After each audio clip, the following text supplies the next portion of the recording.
This Remax Select Property video is presented by Tracy Wisnant.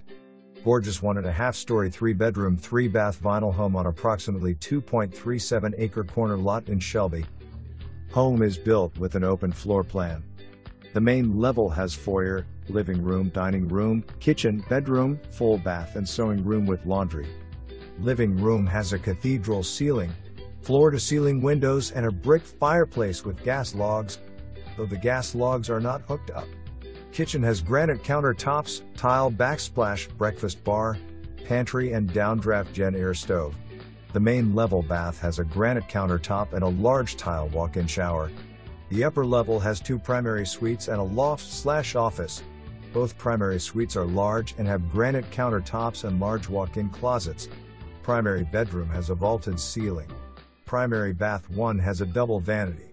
This home has lots of closets, storage galore. The home has a front patio, rear deck, rear covered patio and oversized double garage. It also has a tall crawl space for storage. The storage building remains. This home is a must-see. For more information,